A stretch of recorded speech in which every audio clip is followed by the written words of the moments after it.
Hello everyone, नमस्कार, good morning, welcome all of you.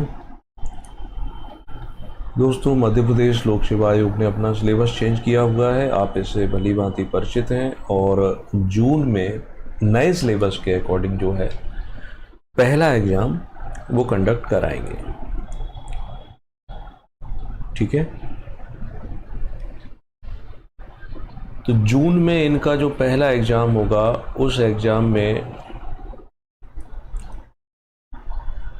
क्या क्या पूछा जाएगा, कैसे वो पॉसिबिलिटी बनेगी, क्वेश्चन किस लेवल के होंगे, उन सबको लेकर के हम यहाँ पर क्लासेस ले रहे हैं। डेली क्लासेस रहती है और ये क्लास जो है ये रिकॉर्डेड नहीं होती है, ये अलग से नहीं ली जाती है, ये ऑफलाइन और ऑनलाइन जो है साइमल्टेनियस चलती है। मतलब जो एक्सपीरियंस आप ऑफलाइन क्लास में करते हैं वैसा ही आपको अनुभव ना यहाँ पर ऑनलाइन मिलता है। पिछली क्लास में यदि आपको याद होगा हमने राष्ट्रपति पर काफ़ी डिटेल में डिस्कस किया था। आज राष्ट्रपति के बाद हम उपराष्ट्रपति भी देखेंगे और समय रहा तो मंत्रिपरिषद को भी समझेंगे। राष्ट्रपति को मैं एक बार दोहरा देता हूं, उसके जो कुछ पॉइंट इनकेस अगर नहीं हुए थे, छूट गए थे, तो वो भी यहां पर कर सकते हैं। राष्ट्रपति जो है हमारे संविधान में प्रमुख है, हमारे राष्ट्र का प्रमुख माना जाता है। ये जो टॉपिक है ये भारतीय संविधान के भाग 5 में आते हैं, है ना। इसमें संघ की जो कार्यपालिका है उसके अंतर्गत हम राष्ट्रपति को पढ़ते हैं। ठीक है, अब भारत ने चूंकि संसदीय शासन प्रणाली को अपनाया हुआ है। संसदीय शासन प्रणाली का मतलब यानी हमने ब्रिटेन का जो सिस्टम है वो अपनाया है। और ब्रिटेन के सिस्टम में अगर हम देखते हैं तो वहां पर राष्ट्रपति का कोई रोल नहीं है, यानी राष्ट्रपति नाम से तो कोई व्यक्ति होता ही नहीं है ब्रिटेन में। तो भारत ने जब संसदीय शासन प्रणाली को अपनाया, ब्रिटेन के सिस्टम को अपनाया, तो यहां राष्ट्रपति जब ब्रिटेन में नहीं था तो भारत में क्यों रखा? तो ब्रिटेन में वहां पर राजा होता है, हमने लगभग उसी के जैसा यहाँ व्यक्ति बनाया है, बट राजा जो है वो वंशानुगत है, एक ही परिवार का व्यक्ति राजा बनेगा। और राष्ट्रपति जो हमारे देश में है वो कैसा होगा? इलेक्शन से आया, निर्वाचित होकर के आएगा। और इसी निर्वाचन की व्यवस्था के कारण ही हम भारत को क्या कहते हैं? भारत को हम रिपब्लिक कहते हैं, गणतंत्र कहते हैं, यानी head of the nation elected by the people. Britain में संसदीय शासन प्रणाली है, इसका अर्थ ये है संसद शक्तिशाली है, यानी संसद में जो उसके हाउसेस होते हैं उसमें जिसको बहुमत मिलता है उससे काउंसिल ऑफ मिनिस्टर बनती है, मंत्रिपरिषद, उसका जो मुखिया होता है वो प्रधानमंत्री बनता है। तो सारी जो शक्तियां हैं वो एक तरीके से किस में है? मंत्रिपरिषद और प्रधानमंत्री में है। राष्ट्रपति के पास हमने कुछ शक्तियां दी हैं, वो बहुत ज़्यादा पावरफुल तो नहीं है, है ना। वास्तविक मुख्य न होकर के वो सिर्फ संवैधानिक प्रमुख के रूप में काम करता है। इसके कुछ आर्टिकल मैंने आपको बताए थे कि ये आपको रट लेना चाहिए। जैसे आर्टिकल नंबर 52, इसमें लिखा है कि there shall be a president of India, Bharat के लिए एक राष्ट्रपति होगा। और 53 में लिखा है कि राष्ट्रपति संघ की कार्यपालिका शक्ति का प्रमुख होगा, या ऐसा समझ लो कि जो कार्यपालिका संबंधी शक्तियां हैं वो किस में निहित होंगी? तो वो भारत के राष्ट्रपति में निहित होंगी। अब कार्यपालिका का प्रमुख है, कार्यपालिका शक्तियां इसमें निहित है, तो उन शक्तियों का प्रयोग स्वयं या अपने अधीनस्थों की सहायता से करेगा। इस आर्टिकल को पढ़ करके हमें भ्रम या भ्रांति आ जाती है कि अरे इसमें तो लिखा है कि राष्ट्रपति इन शक्तियों का प्रयोग खुद कर सकता है, बट इसमें ये ध्यान रखेंगे कि राष्ट्रपति इन शक्तियों का प्रयोग मंत्रिपरिषद की सलाह के अनुसार ही करेगा। यानी राष्ट्रपति काउंसिल ऑफ मिनिस्टर की सलाह मानने के लिए बाध्य है एक तरीके से, है ना। तो राष्ट्रपति को इस कारण से हम क्या कह देते हैं? नाम मात्र की कार्यपालिका भी कह सकते हैं या कहा जाता है तो कार्यपालिका का प्रमुख, लेकिन संवैधानिक रियल हेड नहीं है। रियल हेड जो है वो प्राइम मिनिस्टर हो जाता है। ठीक, तो प्रधानमंत्री और उसकी मंत्रिपरिषद वो है, वो वास्तविक है, वो रियल है। और प्रेसिडेंट हमारे यहाँ पर सिर्फ औपचारिक समझ लो। अब आगे बढ़ते हैं। प्रीलिम्स में क्वेश्चन जो है अजब टाइप के भी आते हैं, गजब टाइप के भी आते हैं, तो अजब गजब टाइप के क्वेश्चनों को हम कर सकते हैं, इन्हीं लेक्चर के द्वारा पढ़ करके कर सकते हैं। पूछ लिया जाए कि बताओ भारत का प्रथम नागरिक कौन होता है? तो भारत का पहला नागरिक राष्ट्रपति ही होता है। फर्स्ट सिटीजन राष्ट्रपति को ही मानते हैं, है ना। तो भारत के राष्ट्रपति के पद पर जो भी व्यक्ति है वो भारत का प्रथम नागरिक कहलाएगा। अब देखो आगे 54 में आर्टिकल नंबर में लिखा है कि भारत का राष्ट्रपति, इसका चुनाव होगा, इलेक्शन से आएगा, इलेक्टेड होगा एक निर्वाचक मंडल के द्वारा। इलेक्टोरल एक कॉलेज होगा, यानी कुछ लोगों का समूह जो राष्ट्रपति को चुनेंगे, है ना। वो राष्ट्रपति को चुनने वाला समूह है वो कौन सा है, तो संसद के सभी निर्वाचित सदस्य। संसद के निर्वाचित सदस्यों से मतलब है कि लोकसभा के जितने भी इलेक्टेड मेंबर होते हैं वो, प्लस राज्यसभा के जितने भी इलेक्टेड मेंबर होते हैं वो। इलेक्टेड शब्द पर इतना जोर क्यों दिया जा रहा है, तो इसके पीछे कारण है। निर्वाचित शब्द पर विशेष बल देने का कारण ये है कि पहले लोकसभा में 2 जो सदस्य होते थे एंग्लो इंडियन कम्युनिटी के, वो एंग्लो इंडियन कम्युनिटी के जो मेंबर थे वो इलेक्टेड नहीं है, वो नॉमिनेटेड होते हैं, मनोनीत होते थे। और राज्यसभा में 12 सदस्य होते हैं नॉमिनेटेड, मनोनीत, साहित्य, कला, विज्ञान और समाज सेवा से। तो इन राज्यसभा के 12 सदस्य ये राष्ट्रपति के चुनाव में भाग नहीं लेते हैं और ये जो एंग्लो इंडियन थे वो भी भाग नहीं लेते हैं। अपडेट ये है कि एंग्लो इंडियन वाला जो क्लॉज है अब वो समाप्ति हो गया, यानी लोकसभा में एंग्लो इंडियन के नाम से अब किसी भी व्यक्ति को मनोनीत नहीं किया जाएगा। ये संशोधन कर दिया गया संविधान में और ये व्यवस्था हो गई है समाप्त। आपके लिए है प्रश्न यही इसी से जुड़ा हुआ कि बताओ वो कौन सा संविधान संशोधन था जिसके द्वारा लोकसभा में एंग्लो इंडियन के नॉमिनेशन के प्रोविजन को खत्म कर दिया। ऐसे ही विधानसभा में एंग्लो इंडियन के नॉमिनेशन के प्रोविजन को खत्म कर दिया। कमेंट बॉक्स में आप जरूर बताएं इसका उत्तर। अब राष्ट्रपति के चुनाव में नॉमिनेटेड मेंबर भाग लेते हैं। देन इसके बाद फिर आपके आगे यहाँ लिखा क्या है कि सभी विधानसभाओं के निर्वाचित विधायक भी भाग लेते हैं, है ना। तो भारत में जितने भी राज्य हैं उन राज्यों में विधानसभाएं हैं, विधानसभाओं के इलेक्टेड जो एमएलए हैं वो भाग लेंगे। और दिल्ली और पौंडीचेरी यहाँ पर विधानसभा भी है, ये दोनों केंद्र शासित प्रदेश हैं। तो दिल्ली और पौंडीचेरी के भी जो निर्वाचित विधायक होते हैं वो राष्ट्रपति के चुनाव में भाग लेते हैं। यहीं पर आप ऐसे समझ लो कि राष्ट्रपति के चुनाव में भाग लेते हैं, मान लेते हैं कि किसी राज्य में राष्ट्रपति शासन लगा है। अब राष्ट्रपति शासन लगा है तो उस राज्य के विधायक राष्ट्रपति के चुनाव में भाग नहीं ले पाएंगे, तो क्या इस आधार पर राष्ट्रपति के निर्वाचन को कैंसिल कर सकते हैं या राष्ट्रपति के निर्वाचन को लेकर के कोई क्वेश्चन उठा सकते हैं?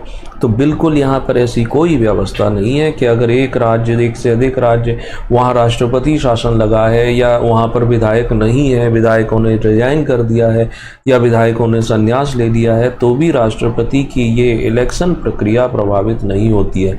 वैसे ही लोकसभा के सदस्य, राज्यसभा के मेंबर, अगर कोई सीट खाली है तो भी राष्ट्रपति के निर्वाचन की प्रक्रिया पर कोई अंतर नहीं पड़ता है। ठीक है, आगे यहाँ एक बात और ध्यान देना है कि इलेक्शन में सिर्फ elected member of parliament and elected member of legislative assembly को रखा गया है, लेकिन जब राष्ट्रपति के ऊपर हम महाभियोग लगाते हैं, इम्पीचमेंट, तब क्या होता है, मनोनीत सदस्य भी भाग लेते हैं, लेकिन वहाँ विधानसभा के सदस्य नहीं लेंगे, है ना। विधान परिषद के सदस्य तो कहीं पर भी भाग लेते ही नहीं है, राष्ट्रपति से उनका कोई संबंध एक तरीके से नहीं रखा गया है। गुड।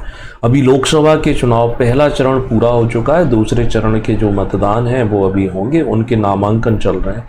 दोस्तों आप जानते हैं कि लोकसभा का चुनाव लड़ने के लिए व्यक्ति को, अगर वह सामान्य कैटेगरी को बिलोंग करता है तो उसको जमानत राशि के रूप में 25,000 रुपये जमा कराने होते हैं। SC ST को 12,500 रुपये हैं और उसको अपने चुनाव लड़ने के लिए प्रस्तावक और समर्थकों की भी आवश्यकता पड़ती है।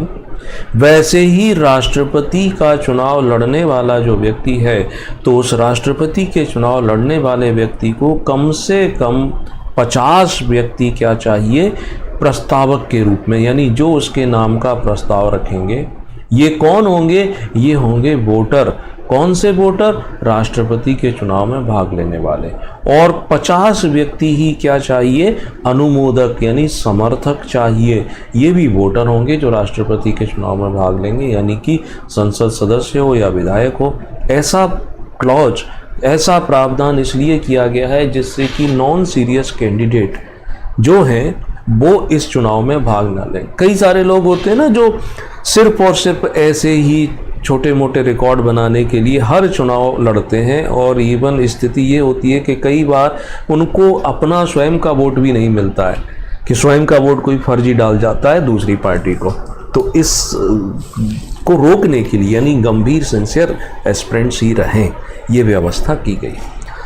अब जैसे मैं यहाँ देख रहा हूँ इंदौर में अभी लोकसभा का चुनाव होना है लोकसभा, तो एक कैंडिडेट हैं, उन्होंने 5 लोकसभा के, 5 विधानसभा के, मतलब जनपद के, पार्षद के, उन्होंने कोई भी चुनाव नहीं छोड़ा है जिसमें उन्होंने पार्टिसिपेट नहीं किया, और किसी भी चुनाव को वो नहीं जीत पाए। उनकी जमानत जब्त हो जाती है। जमानत जब्त होने का अर्थ क्या होता है कि ये जो कॉशन मनी के रूप में जो पैसे जमा कराए जाते हैं ये वापस नहीं मिलेंगे यदि किसी कैंडिडेट को टोटल वैलिड वोट का 1/6 से कम मिलता है। तो ये तो रहा राष्ट्रपति के चुनाव में 50 सदस्य क्या होंगे, उसके प्रस्तावक होंगे, 50 अनुमोदक होंगे। दूसरी बात क्या आती है? दूसरी बात आती है कि राष्ट्रपति का चुनाव लड़ने के लिए एक तो कंडीशन है कि भारत का नागरिक होना चाहिए, सिटीजन ऑफ इंडिया। उसके साथ साथ कम से कम 35 वर्ष की उम्र होना चाहिए, 35, और लोकसभा का सदस्य बन सके ये योग्यता उसके अंदर होना चाहिए, है ना। ठीक, तो लोकसभा का सदस्य बनने की योग्यता से मतलब है कि उम्र वाला क्लॉज छोड़ दें, बाकी लोकसभा का मेंबर बनने के जितने भी प्रावधान हैं, यानी किसी क्रिमिनल केस में वह प्रूव्ड ना हो, कन्विक्टेड ना हो, यानी उसको सज़ा सुनाई गई है तो सज़ा उसकी समाप्त होकर के 6 साल हो चुके होंगे, वो सब चीज़ें आती हैं। 55 आर्टिकल में लिखा है कि राष्ट्रपति का चुनाव जिस पद्धति से, जिस मेथड से किया जाएगा, वो कौन सी पद्धति होगी, उसे बोलते हैं आनुपातिक प्रतिनिधित्व की एकल संक्रमणीय विधि, है ना। Proportional representation by means of single transferable. ये डिटेल में मैं आपको पिछले लेक्चर में बता चुका हूँ, प्लेलिस्ट में जाओ, वहाँ आपको ये मिल जाती है, वहाँ से आप इसको समझ सकते हैं। ये बड़ी अच्छा मेथड है, इससे जो लोक प्रतिनिधित्व है उसका सही रूप सामने आता है, लेकिन कॉम्प्लिकेटेड होने की वजह से ये सबके लिए नहीं उपयोग में लाई जाती। मतलब कहने का मतलब है लोकसभा के चुनाव, विधानसभा के चुनाव, सरपंच या पार्षद के चुनाव में इसका प्रयोग नहीं करते हैं। राष्ट्रपति के, उपराष्ट्रपति के, राज्यसभा के मेंबर ऑफ लेजिस्लेटिव काउंसिल जो रहते हैं, विधान परिषद, उनके लिए इसका प्रयोग किया जाता है। ठीक है, तो 55 में ये लिखा है। भारत की जो वर्तमान राष्ट्रपति हैं वो द्रौपदी मुर्मू जी हैं, 15वीं राष्ट्रपति हैं, है ना। तो राष्ट्रपति ये जो हैं, अब एक बात बता देता हूँ यहाँ पर थोड़ा सा, कि ये भी कुछ जीके टाइप के जो ऑनलाइन फैक्ट आते हैं इनसे प्रश्न पूछ लिए जाते हैं कि भारत की पहली महिला राष्ट्रपति जो थी वो तो थी कौन? प्रतिभा पाटिल जी। और उसके बाद ये दूसरी महिला राष्ट्रपति है। अगर मैं बिना बायस्ड हुए, बिना पक्षपात हुए, मुझसे अगर प्रश्न पूछा जाता है कि भारत में राष्ट्रपति का पद जिनको दिया गया वो उनकी योग्यता के आधार पर दिया गया, तो मेरा उत्तर होगा ऐसे बहुत ही कम व्यक्ति हैं जिनको उनकी योग्यता के आधार पर राष्ट्रपति का पद दिया गया। सबसे महान व्यक्ति जो राष्ट्रपति बने वो थे डॉक्टर APJ कलाम साहब। उनकी शख्सियत, उनकी पर्सनैलिटी इस पद से कहीं बड़ी थी, यानी वो व्यक्ति राष्ट्रपति बने, ये उनके लिए महिमा मंडन नहीं मानता मैं, ये राष्ट्रपति के पद के लिए महिमा मंडन था कि डॉक्टर APJ कलाम जैसे व्यक्ति राष्ट्रपति बने। प्रतिभा देवी पाटिल क्यों बनाई गई राष्ट्रपति, इसको लेकर अगर निरपेक्ष रूप से पूछा जाए तो बस कोई विशेष कारण नहीं है ना। KR नारायणन बनाए गए थे जातिगत आधार पर कि दलित पहला राष्ट्रपति बना देते हैं। द्रौपदी मुर्मू जी को भी इसलिए बनाया है राजनीतिक रूप से कि हम अब पहले एक आदिवासी महिला को राष्ट्रपति बना रहे, इस कारण से बनाया है। मेरिट का यहाँ पर जो एक क्लॉज है उसको साइड कर दिया गया है।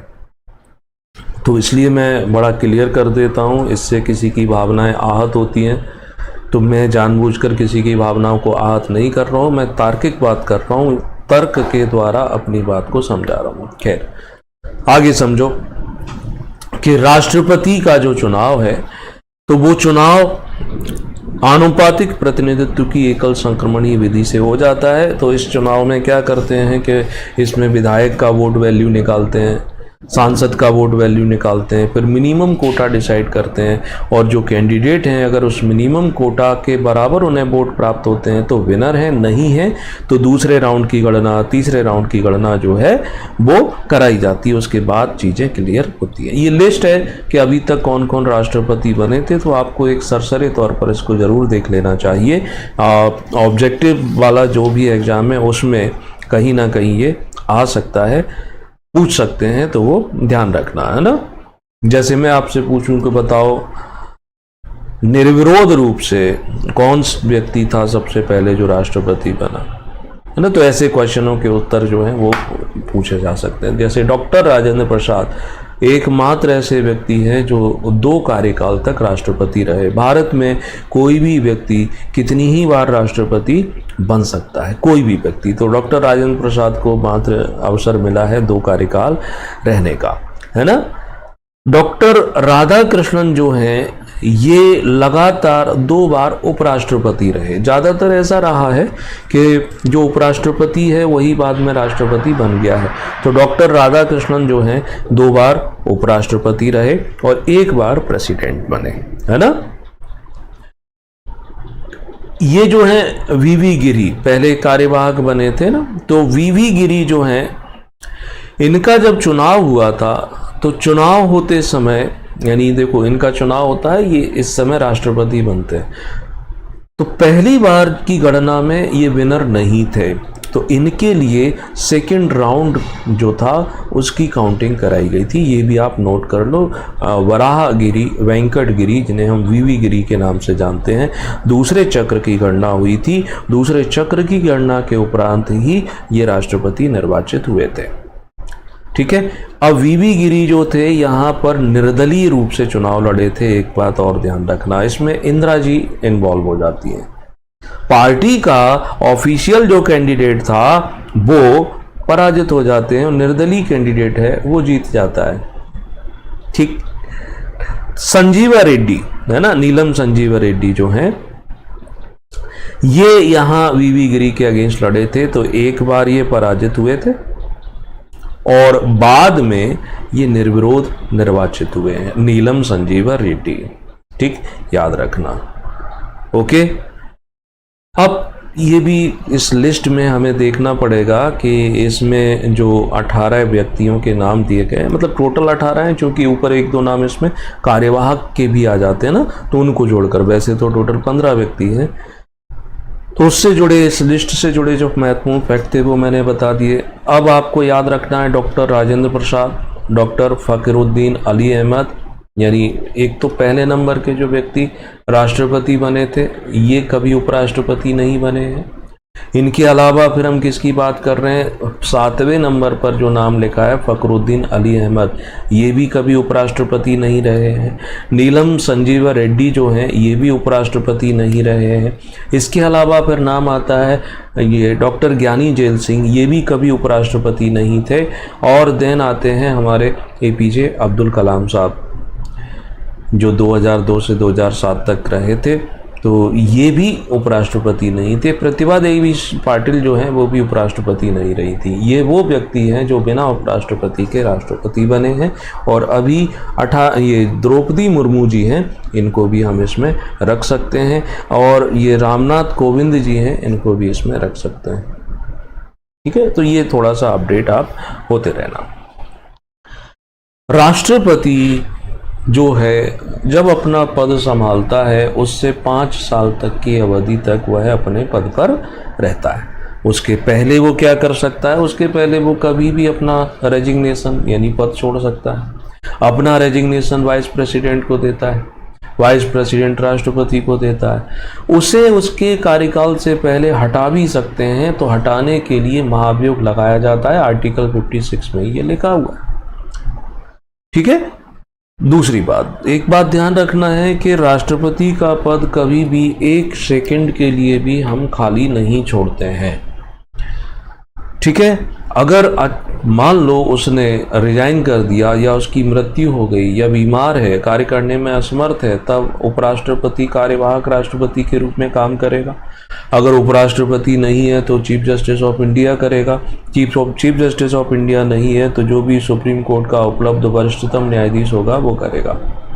इतनी बड़ी व्यवस्था रखी गई है ना।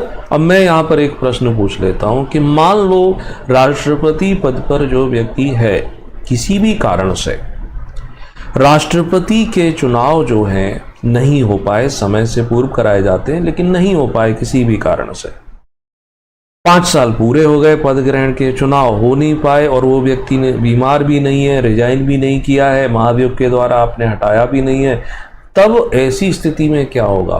क्या उसको उसके पद से हटा लेंगे, उपराष्ट्रपति कार्यवाहक के रूप में काम करेगा, या यही व्यक्ति राष्ट्रपति के रूप में काम करता रहेगा? तो ऐसी स्थिति में आप ध्यान देंगे कि अगर किसी कारण से चुनाव विलंब से होता है और जो व्यक्ति राष्ट्रपति हैं उन्होंने पद नहीं छोड़ा है, उनको नहीं हटाया गया है, तो नई व्यवस्था होने तक वही राष्ट्रपति के पद पर बने रहते हैं। ऐसी स्थिति में उपराष्ट्रपति को कार्यवाहक राष्ट्रपति नहीं बनाते हैं ना, ये याद रखेंगे आप लोग। ठीक, अब आते हैं 57 में लिखा है कि कोई भी व्यक्ति कितनी बार बन सकता है, अगर जीत जाता है तो 2 बार, 3 बार, 5 बार। यूएस में प्रोविजन है कि कोई व्यक्ति 2 बार, 2 कार्यकाल से ज़्यादा नहीं, और 4-4 साल के वहाँ 2 कार्यकाल होते हैं। राष्ट्रपति बनने के लिए जो योग्यताएं, क्वालिफिकेशन है 58 में मेंशन है, मैं आपको बता दिया था पहले ही कि भारत का नागरिक हो, 35 साल की न्यूनतम आयु हो, लोकसभा का सदस्य बन सके, ये उसमें क्या होना चाहिए, योग्यताएं होना चाहिए। राष्ट्रपति का चुनाव लड़ने के लिए कहा जाता है कि कोई भी पोस्ट ऑफ प्रॉफिट, लाभ के पद पर नहीं होना चाहिए, यानी गवर्नमेंट जॉब में ना हो, प्राइवेट जॉब में भी ना हो, किसी कंपनी का डायरेक्टर, बोर्ड ऑफ डायरेक्टर का मेंबर ना हो।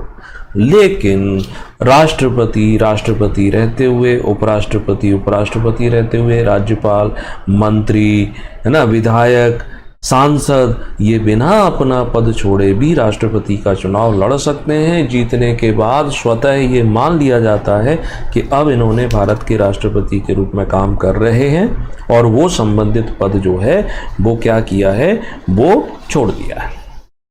ठीक है, ये सारी बातें यहाँ पर हो जाती हैं। नेक्स्ट 60, इसमें लिखा है कि राष्ट्रपति को शपथ, तो शपथ भारत का मुख्य न्यायाधीश वो नहीं है तो उपलब्ध वरिष्ठतम न्यायाधीश सुप्रीम कोर्ट का। महाभियोग की प्रक्रिया जो थी मैंने आपको बताई थी काफ़ी डिटेल में कि महाभियोग लगाया जाता है सिर्फ एक स्थिति में और एक ही व्यक्ति पर, संविधान का अतिक्रमण करने पर राष्ट्रपति के खिलाफ लाया जाता है। तो इसके लिए 1/4 सदस्य उसे 14 दिन पहले नोटिस देते हैं, चाहे लोकसभा के दें चाहे राज्यसभा के दें। उसके बाद अलग अलग सदन में प्रस्ताव रखते हैं और वहाँ से कुल सदस्य संख्या के 2/3 बहुमत से पारित कराते हैं। अगर पारित हो जाता है दोनों सदनों से तो राष्ट्रपति अपना पद छोड़ देता है। दूसरा सदन जो है वहाँ पर राष्ट्रपति क्या करता है, अपना पक्ष रख सकता है, स्वयं या अपने वकील के माध्यम से वहाँ जा सकता है। ठीक है, वो मैं शॉर्ट में इसलिए बोल रहा हूँ क्योंकि पुराने लेक्चर में मैं आपको पहले बता चुका हूँ। राष्ट्रपति की जो शक्तियां हैं उन शक्तियों को भी अच्छे से याद करना है, पिछली बार मैंने बताया था, मगर आपको करनी ही चाहिए क्योंकि इनसे जो प्रश्न है वो आ सकते हैं। वो प्रश्न कैसे रहते हैं कि देखो मुख्य परीक्षा में भी आते हैं, प्रीलिम्स में भी आते हैं, तो याद रखेंगे। तो कार्यपालिका शक्ति का प्रमुख है, 53 में ही लिखा हुआ था, यानी भारत के जितने भी काम होते हैं वो सब राष्ट्रपति के नाम से ही किए जाते हैं, है ना। तो राष्ट्रपति के नाम से किए जाते हैं बट ये वास्तविक प्रमुख नहीं है, ध्यान रखेंगे ये बात। ये कैसा है, नाम मात्र का प्रमुख है। इसका अर्थ ये हो जाता है काम तो राष्ट्रपति के नाम से होंगे लेकिन वो सारे के सारे कामों की सलाह मंत्रिपरिषद देगी। मंत्रिपरिषद की सलाह मानने के लिए बाध्य है और ये बाध्यकारी कब किया गया वो भी याद रखना, 42nd कॉन्स्टिट्यूशनल अमेंडमेंट, 42वें संविधान संशोधन 1976 के द्वारा। दोस्तों बड़ी हास्यास्पद चीज़ें, आप सब तो सिविल सर्विस एस्पिरेंट्स हैं हमारे देश में चुनाव हो रहे हैं और चुनाव के दौरान हम अगर पार्टियों के प्रवक्ताओं को, पार्टी के लीडरों को देखते हैं, इवन जो मीडिया के एंकर होते हैं, उनके ज्ञान को अगर हम चेक करते हैं तो लगता है कि ये कुछ भी बोले जा रहे हैं। इनको कहीं से लेकर कहीं भी चीज़ का ज्ञान ही नहीं है पॉलिटिक्स के बारे में, और पॉलिटिक्स कर रहे हैं। वो कहते हैं कि सरकार बोला इतनी सीटें लेकर आएंगे तो संविधान बदल देंगे। भाई संविधान बदलना अलग बात। संविधान में संशोधन जो है, संशोधन करने के लिए संविधान में खुद प्रावधान है ना, उसमें आर्टिकल 368 में लिखा हुआ है ना कि संविधान में संशोधन किया जा सकता है। और ये सरकार बदल देगी, आगे लोग बदल देंगे, उसके पहले ही बदला जा चुका है। 42वां संविधान संशोधन जो है, जिसके बारे में हम बात करते हैं, इंदिरा जी सरकार थी, उन्होंने किया था। इसे अपने आप में मिनी कॉन्स्टिट्यूशन कहते थे, लघु संविधान कहते हैं। इतने ज़्यादा संशोधन किए गए थे, लोकतंत्र नामक चीज को साइड रख दिया गया था। और जरूरत पड़ने पर, जैसी आवश्यकता होती है, संविधान में संशोधन किया जाता है। संशोधन करने के लिए जैसे कानून बनाए जाते हैं उसी तरीके से विधेयक प्रस्तुत किए जाते हैं, वो संविधान संशोधन विधेयक कहलाते हैं। लोकसभा में, राज्यसभा में ठीक 3 तरीके से संशोधन होता है: साधारण बहुमत, विशेष बहुमत, अति विशेष बहुमत। साधारण बहुमत में बड़ी नाम मात्र के बहुमत के द्वारा हो जाता है, विशेष में 2/3 बहुमत की आवश्यकता पड़ती है एक तरीके से, और अति विशिष्ट में आधे राज्यों की भी जरूरत पड़ती है। तो ये अनावश्यक से कहा जाए कि हमारे देश में जो अभी जिनके पास सत्ता है या जो सत्ता प्राप्त करना चाहते हैं, वो जनता को पूरी तरीके से गुमराह करना चाहते हैं। ठीक है, तो जब आपको अवसर मिले, कहीं ऐसे नेता आपके सामने आ जाएं, तो आप बिल्कुल पीछे मत हटना, उनको बता देना कि भैया संविधान ये होता है, संविधान में संशोधन ऐसे करते हैं, आप हमें मत सिखाइए, हम आपसे कहीं ज़्यादा नॉलेज रखते हैं। नेक्स्ट आगे बढ़ते हैं। तो मैं बात कर रहा था कार्यपालिका संबंधी शक्तियां जो हैं, तो कार्यपालिका संबंधी जो शक्तियां हैं वो राष्ट्रपति के पास है, मगर वह बाध्यकारी है किसकी सलाह पर काम करने के लिए? मंत्रिपरिषद की सलाह पर काम करने के लिए। ओके, तो अब एक चीज और यहाँ पर की गई, 42वें संशोधन में तो बाध्य कर दिया गया, लेकिन आगे जब मोरारजी सरकार थी तो उन्होंने 44th कॉन्स्टिट्यूशनल अमेंडमेंट किया। उसमें उन्होंने ये जोड़ दिया था कि राष्ट्रपति एक बार पुनर्विचार के लिए लौटा सकता है सलाह को। जैसे मान लो संसद ने या मंत्रिपरिषद ने सलाह दी कि ऐसा ऐसा करना है, ये विधेयक पर साइन करना है, राष्ट्रपति को लगता है कि जल्दबाजी में भेजा गया है, ठीक से विचार नहीं किया गया, तो वापस भेज देगा कि आप रिकंसिडर करो, पुनर्विचार करो। उन्होंने पुनर्विचार करके अगर वापस लौटा दिया तो प्रेसिडेंट बॉन्डेड है 14 दिन के अंदर उस पर साइन करने के लिए, है ना। तो एक बार पुनर्विचार कर सकते हैं, इससे ज़्यादा वो कुछ भी नहीं कर सकता। राष्ट्रपति प्रधानमंत्री की नियुक्ति करता है। प्रधानमंत्री हमारे यहाँ इलेक्टेड नहीं होता है, ये भी भ्रांतियाँ हैं, पढ़े लिखे लोगों में भ्रांतियाँ हैं। इलेक्टेड नहीं होता है। अभी जो चुनाव हो रहे हैं वो प्रधानमंत्री के नहीं हो रहे हैं, वो लोकसभा के सदस्यों के हो रहे हैं। तो फिर क्या होगा? लोकसभा के सदस्यों के चुनाव, लोकसभा में जिस भी दल को बहुमत मिलेगा, यानी 272 सीटें स्पष्ट रूप से मिल जाएं या गठबंधन के द्वारा मिल जाएं, वो व्यक्ति जिसे अपना नेता चुनेगा उसे राष्ट्रपति प्रधानमंत्री नियुक्त कर देगा, और प्रधानमंत्री से पूछ करके अन्य मंत्रियों की नियुक्ति कर दी जाएगी, है ना। ऐसे ही महान्यायवादी, attorney general, CAG, controller and auditor general, मुख्य निर्वाचन आयुक्त, अन्य निर्वाचन आयुक्त, सुप्रीम कोर्ट के मुख्य न्यायाधीश, अन्य न्यायाधीश, हाई कोर्ट के मुख्य न्यायाधीश, अन्य न्यायाधीश, इन सब की नियुक्ति जो है राष्ट्रपति करता है। राष्ट्रपति करता है, मंत्रिपरिषद की सलाह पर करता है। संघ लोक सेवा आयोग के अध्यक्ष सदस्य, सम्मिलित राज्य लोक सेवा आयोग इनके अध्यक्ष सदस्य, ऐसे ही कुछ आयोग बने हुए हैं, जैसे राजभाषा आयोग हो गया, अल्पसंख्यक आयोग हो गया, है ना, महिला आयोग हो गया। तो इन सब के अध्यक्षों की नियुक्ति भी क्या करता है? राष्ट्रपति करता है।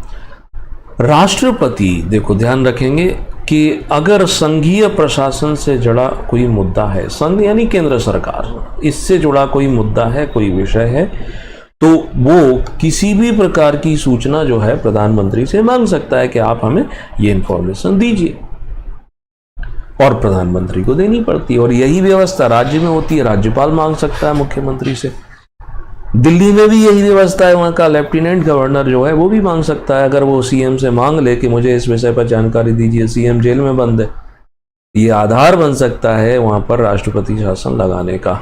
नेक्स्ट, राष्ट्रपति की ये जिन्हें हम कार्यपालिका संबंधी शक्तियां कहते हैं, इन्हीं को हम प्रशासनिक शक्तियां भी कह देते हैं, विधायी शक्तियां भी होती हैं, लेजिस्लेटिव पावर भी होती हैं। क्योंकि राष्ट्रपति क्या है, संसद का अभिन्न अंग है। संसद तभी बनती है जब लोकसभा, राज्यसभा और उसमें जब हम राष्ट्रपति को जोड़ देते हैं, आर्टिकल 76 में ये लिखा हुआ है। तो अभिन्न अंग होने के कारण उसके पास विधायी शक्तियां हैं। तो विधायी शक्तियों का मतलब क्या हुआ, राष्ट्रपति संसद सत्र आहूत करता है। आहूत करना, बुलाना, यानी संसद की मीटिंग बुलाता है ना। तो राष्ट्रपति ही संयुक्त मीटिंग तब होती है जब लोकसभा और राज्यसभा में किसी बात को लेकर कॉन्ट्राडिक्शन हो, विरोधाभास हो। तो ऐसी स्थिति में किसी निष्कर्ष पर पहुंचना चाहते हैं तो ज्वाइंट मीटिंग बुलाने का अधिकार भी राष्ट्रपति को है। ज्वाइंट मीटिंग जब बुलाई जाती है तो उसकी अध्यक्षता लोकसभा का स्पीकर करता है। राष्ट्रपति लोकसभा को भंग कर सकता है, डिजॉल्व कर सकता है, अन्य कोई भी व्यक्ति उसको भंग नहीं कर सकता है। डिजॉल्व होने का मतलब है नए चुनाव होंगे, है ना। जब कभी भी नई लोकसभा चुनकर आती है, जैसे अभी चुनाव हो रहे हैं 2024 में, 4 जून को रिजल्ट आ जाएगा, नई लोकसभा बनेगी, उसके बाद जो पहली मीटिंग होगी तो उस समय राष्ट्रपति उन्हें संबोधित करेगा। और साल में जब पहली मीटिंग होती है संसद की, उस समय भी उन्हें संबोधित करता है। ठीक है।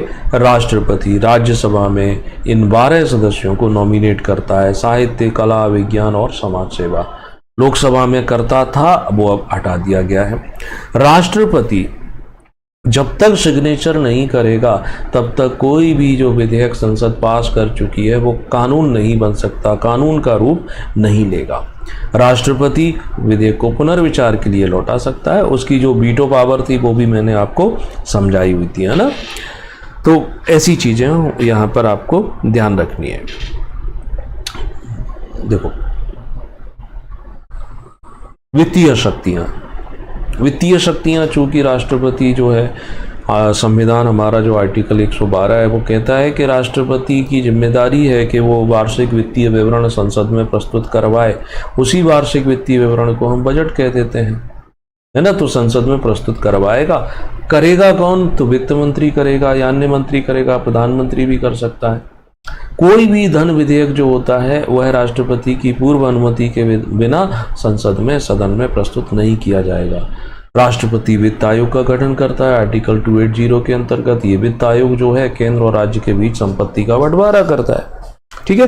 राष्ट्रपति के पास ही एक आकस्मिक निधि होती है, कंटिजेंसी फंड ऑफ इंडिया। ऐसे समझ लो कि भारत सरकार की जो टोटल इनकम है, टोटल खर्च है, वो कंसोलिडेटेड फंड ऑफ इंडिया यानी भारत की एक संचित निधि नाम दिया गया है, उस संचित निधि में रहते हैं। अब इस संचित निधि यानी एक प्रकार का अकाउंट है, उसमें से पैसे निकालना हो या उसमें पैसे जमा करना हो, आपको परमिशन चाहिए संसद की।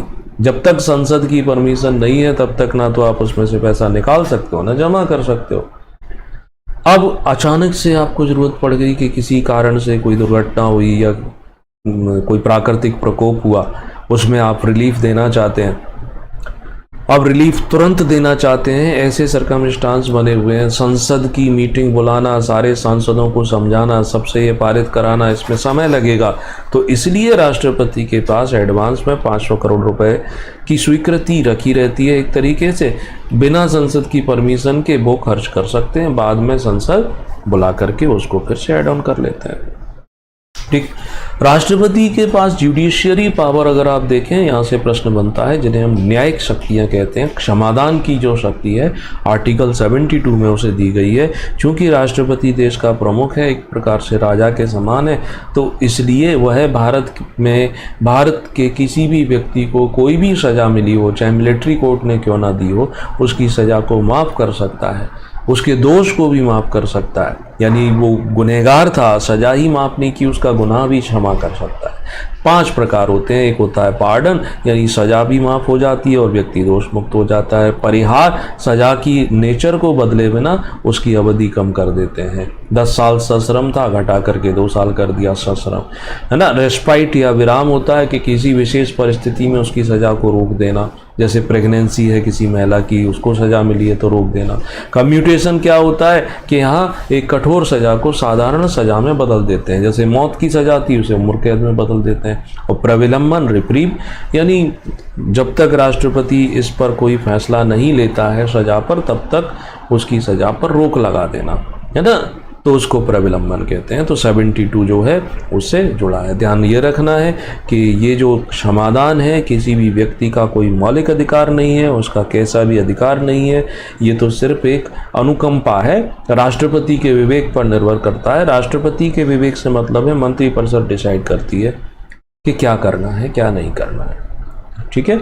वीटो पावर, राष्ट्रपति के पास जो वीटो पावर है, 3 प्रकार के वीटो हैं, जिन्हें हम एक कहते हैं निरपेक्ष वीटो, दूसरा सस्पेंसिव जिसे निलंबनकारी वीटो कहा जाता है, और तीसरा होता है जिसे जेबी वीटो या पॉकेट वीटो के नाम से जानते हैं। देखो कोई विधेयक है राष्ट्रपति के पास आया तो राष्ट्रपति क्या स्टेप उठा सकता है, राष्ट्रपति उस पर सिग्नेचर कर देगा तो कानून बन जाएगा, ये तो कोई वीटो हुआ नहीं। लेकिन राष्ट्रपति क्या करता है कि उसको हस्ताक्षर नहीं करता, यानी अपनी अनुमति विधारित करता है, विदहोल्ड। तो विदहोल्ड का मतलब ये हो गया कि ऐसी स्थिति बनी हुई है कि राष्ट्रपति ने ना उसको वापस भेजा ना साइन किए, रोक लिया, तो इसी को एक तरीके से हम क्या कहते हैं, पॉकेट वीटो, जेबी वीटो। और तीसरी स्थिति ऐसी होती है कि उसने क्या किया, वापस भेज दिया कि आप इस पर पुनर्विचार कर लो, रिकंसीडर कर लो। आफ्टर रिकंसीडरेशन, पुनर्विचार के बाद 14 दिन के अंदर अंदर राष्ट्रपति वांटेड हो जाता है उस पर साइन करने के लिए, ठीक है। और ये वाला वीटो कैसा है, जिसे एब्सोल्यूट वीटो है कि राष्ट्रपति के पास कोई विधेयक आया, राष्ट्रपति उसको रिजेक्ट कर दे कि नहीं मैं इसको साइन नहीं कर रहा हूँ, तो वो होता है एब्सोल्यूट वीटो। ऐसा कब होता है, ऐसा होता है प्राइवेट विधेयक पर, निजी, या ऐसी सरकार ने बिल भेजा हो जिसने अपना बहुमत लोकसभा में खो दिया हो। तो ये है हमारे राष्ट्रपति के वीटो पावर। ज्ञानी जेल सिंह जब राष्ट्रपति थे, राजीव सरकार ने उनके पास एक बिल भेजा था पोस्ट एंड टेलीग्राफ एक्ट के नाम से 1986 में। ज्ञानी जेल सिंह ने ना उसे वापस लौटाया ना उस पर साइन किए, तो वो उनकी जेब में चला गया, पॉकेट वीटो का प्रयोग किया गया, ठीक है। तो ये चीजें होती हैं। अब राष्ट्रपति के पास भारत में कुछ विशेष अधिकार भी होते हैं, चूंकि राष्ट्रपति है तो विशेष अधिकार है। देखो, राष्ट्रपति अपने पद पर रहते हुए, अपनी पोस्ट पर रहते हुए वह जिन शक्तियों का प्रयोग करता है या उस पद पर रहते हुए वो अपने कर्तव्य का पालन करते हुए वो कोई भी कार्य करता है, इस कार्य के लिए उसे किसी भी न्यायालय में रेस्पॉन्सिबल नहीं बना सकते, यानी किसी कोर्ट में उसे बुला नहीं सकते हैं कि आपने ये कार्य जो किया था ये ठीक नहीं किया था। उसने अपने पद पर रहते हुए अपने कर्तव्य पालन के संदर्भ में जो भी काम किया है वह किसी भी कोर्ट के प्रति उत्तरदायी नहीं है, चाहे वो सही कर रहा हो चाहे वो गलत।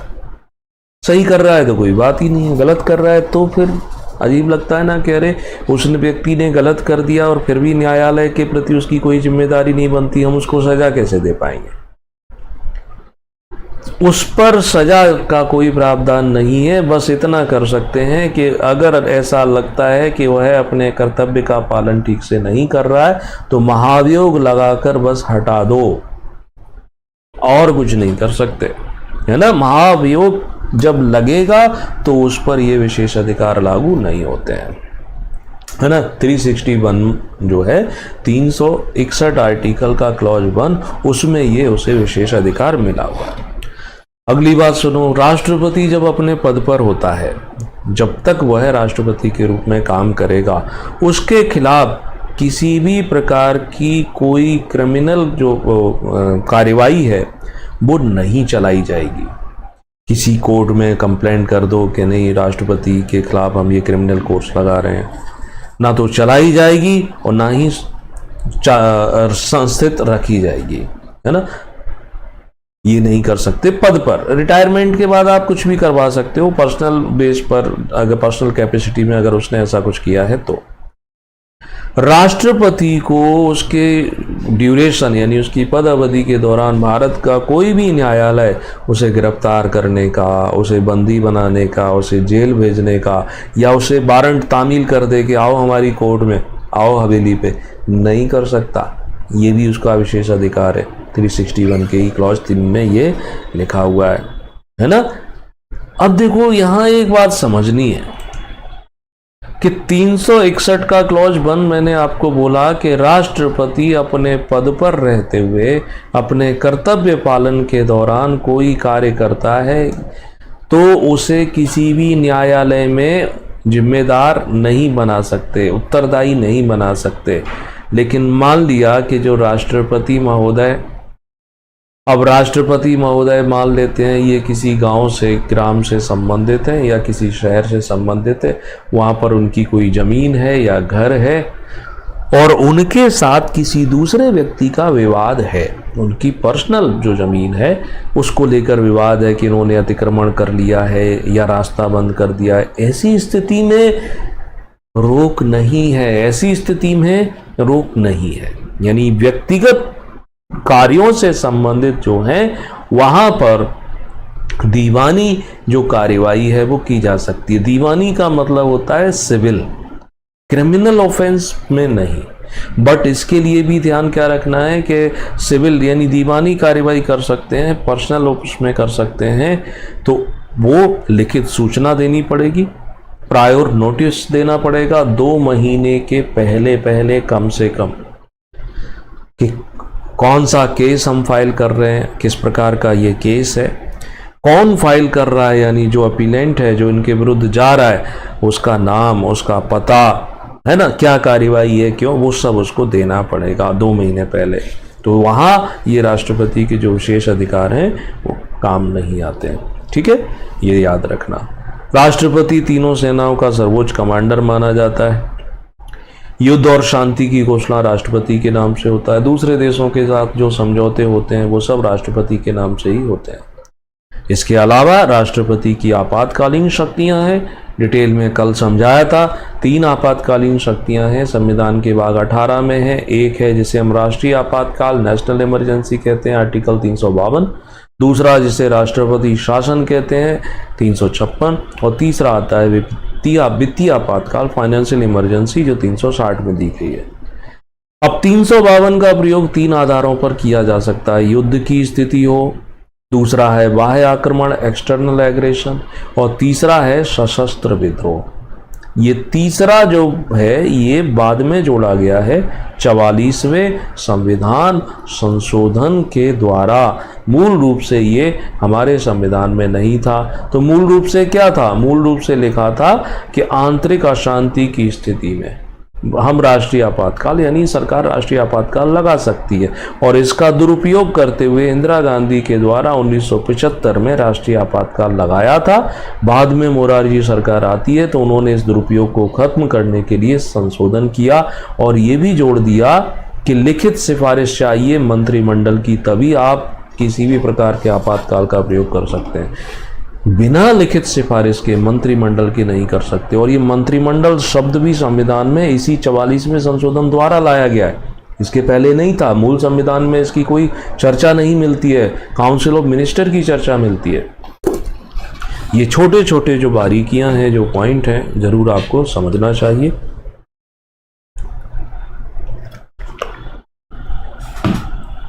डिबेट में अपने दोस्तों के साथ इन पॉइंट पर चर्चा भी करना चाहिए।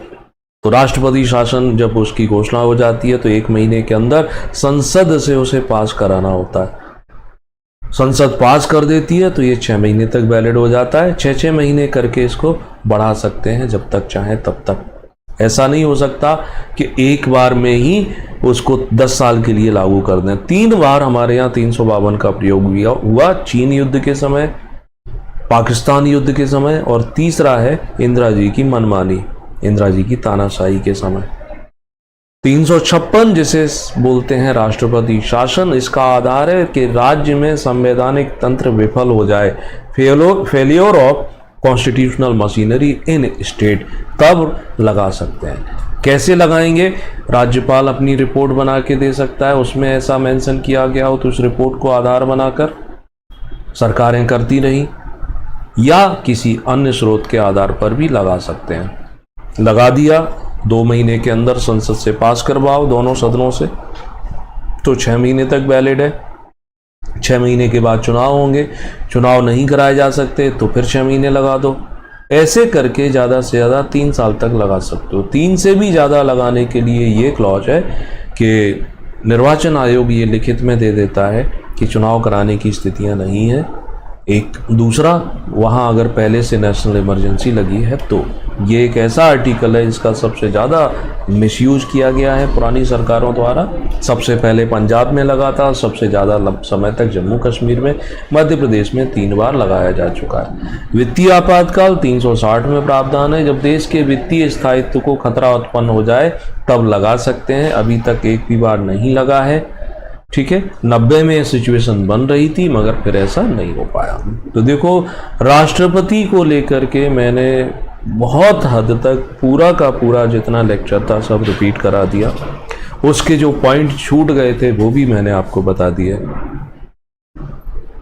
और ये जो मैंने आपको दिखाया है ये वही नोट्स हैं जो हम क्लास में रखते हैं। पूरा का पूरा इस नोट्स में भी वो सारा एजिट इंक्लूडेड है। अगर आप सिलेबस अपना देखना चाहते हो तो सिलेबस में दिखा देता हूँ। यूनिट नंबर है 5। इस यूनिट नंबर 5 में अगर आप पढ़ोगे तो यहाँ आपको देखने को मिलेगा पहले संविधान सभा जो हम पढ़ चुके हैं, और उसके बाद लिखा है संघीय कार्यपालिका। इसी में राष्ट्रपति आता है, इसी में हमें उपराष्ट्रपति पढ़ना है। बेशक यहाँ उपराष्ट्रपति नहीं लिखा है लेकिन संघीय कार्यपालिका है तो वाइस प्रेसिडेंट पढ़ना है। यहीं हमें मंत्रिपरिषद पढ़नी है, यहीं पर हमें संसद पढ़नी है, संसद के विधेयक संबंधी प्रक्रिया को पढ़नी है, लोकसभा के स्पीकर को समझना है, संसद के सत्र को समझना है, संसद की जो टर्मिनोलॉजी होती है वो भी समझना है। जब ये सब कंप्लीट हो जाएगा संसद, देन सुप्रीम कोर्ट के बाद हाई कोर्ट भी है, चूंकि न्यायिक व्यवस्था लिखी है ना, तो हाई कोर्ट, सुप्रीम कोर्ट, उनकी शक्तियां कैसे नियुक्ति होती है, कैसे उनको हटाया जा सकता है, किस किस प्रकरण की सुनवाई करते हैं, है ना। डिस्ट्रिक्ट कोर्ट के बारे में भी हम बात कर लेंगे थोड़ी सी। ये कंप्लीट हो जाएगा। उसके बाद देखो, नागरिकों के मौलिक अधिकार वाला जो क्लॉज है वो हम पहले ही पढ़ चुके हैं। आप देखोगे ये 12वां लेक्चर है, फंडामेंटल राइट्स आपको मिल जाते हैं। कर्तव्य हम पढ़ चुके हैं। DPS speech, directive principle of state policy, ये बड़े विस्तार से इसको हम पूरा का पूरा कर चुके हैं। देन कॉन्स्टिट्यूशनल अमेंडमेंट करेंगे। फिर देखो यहाँ आ जाता है मध्य प्रदेश के पॉलिटी के संदर्भ में, तो यहाँ राष्ट्रीय और प्रादेशिक संवैधानिक सांविधिक आयोग संस्थाएं। अगर इस साल के पहले का सिलेबस देखो तो 10वीं यूनिट में ये दिया था, उन्होंने 10वीं यूनिट से हटा करके यहाँ ले लिया है। चाहे इसमें वित्त आयोग है, इसमें संघ लोक सेवा आयोग है, एमपीपीएससी है, महिला आयोग है, ऐसी सारी संस्थाएं हम इनको देख लेंगे। संवैधानिक और सांविधिक स्टैट्यूटरी भी। फिर मध्य प्रदेश की संवैधानिक व्यवस्था के अंतर्गत राज्यपाल, तो राज्यपाल के संबंध में संविधान के क्या क्या प्रावधान है वो देखेंगे। और मध्य प्रदेश के राज्यपाल अभी तक कितने हुए, वर्तमान में कौन है, उनकी लिस्ट सूची पढ़ेंगे। बाकी कुछ ऐसा नहीं कि मध्य प्रदेश के संदर्भ में विशेष होगा, यानी पॉलिटी है, राज्यपाल के अधिकार शक्ति। फिर मंत्रिमंडल यानी स्टेट में मंत्रिमंडल, मुख्यमंत्री, चुनाव, ये सब इसमें विधानसभा, और बस मध्य प्रदेश का मंत्रिमंडल, उनका नाम याद रखना भर है। विधानसभा, मध्य प्रदेश के विधानसभा के पदाधिकारियों के नाम याद रखना है। शक्तियां, कैसे चुनाव होते हैं, क्या स्पीकर करता है, वो प्रोविजन वही है। तो हाई कोर्ट हम इस न्यायिक व्यवस्था के अंतर्गत पढ़ लेंगे। मध्य प्रदेश में जो चीफ जस्टिस रहे हैं उनके नाम याद करना है। फिर आता है पंचायती राज। पंचायती राज के प्रावधान जो कॉमन है वो, और मध्य प्रदेश के पंचायती राज के प्रावधान अलग से। नगरीय स्थानीय शासन व्यवस्था जो संविधान में दी गई है, यानी 73 और 74वां संविधान संशोधन। और ये गुड गवर्नेंस जैसा छोटा सा टॉपिक है, इसमें कुछ विशेष नहीं है। तो ये सब चीज़ें 5वीं यूनिट में हम कवर करेंगे। साथ ही साथ पैरेलल हम स्टार्ट कर चुके हैं आपको ये यूनिट नंबर 1 भारतीय इतिहास।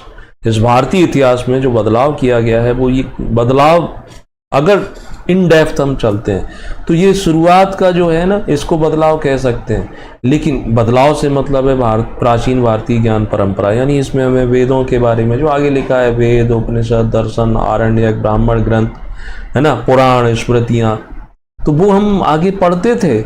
इस बार शुरुआत में थोड़ा उनको पहले से पढ़ लेंगे, ठीक। पंचयज्ञ, संस्कार, ऋण, पुरुषार्थ, तो हमने ये स्टार्ट किया है, इस पे आ जाएंगे। और फिर प्राचीन कालीन यानी हड़प्पा सभ्यता, आर्यों के बारे में, गुप्त साम्राज्य, मौर्य साम्राज्य, है ना, दक्षिण भारत का संगम युग, इन सबको देख लेंगे।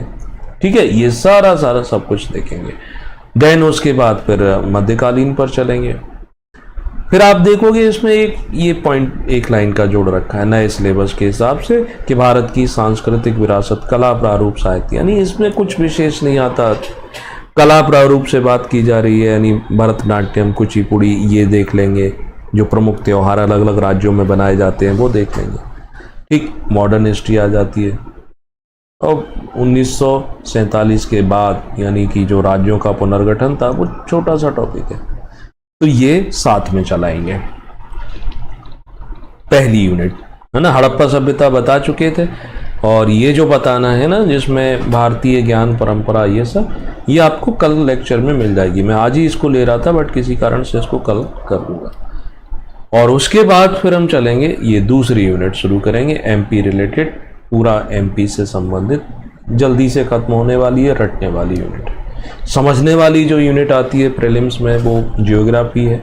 समझने वाली यूनिट अगर हम बात करें प्रीलिम्स में, तो ये चौथी यूनिट भी थोड़ी बहुत समझी जा सकती है, मध्य प्रदेश का भूगोल है थोड़ा सा।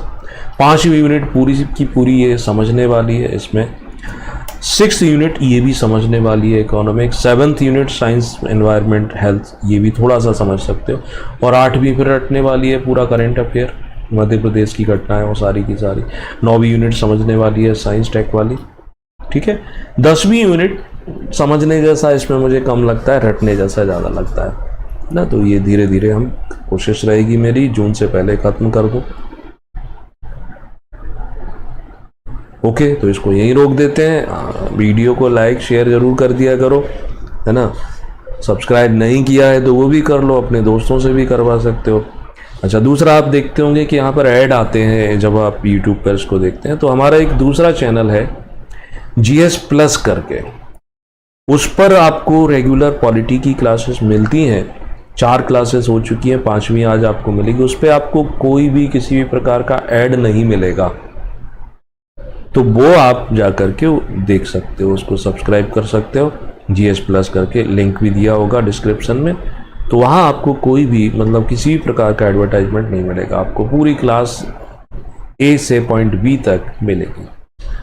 तो इस कथा को यहीं विराम करते हैं, अगले टॉपिक के साथ हम फिर मिलेंगे। Thank you.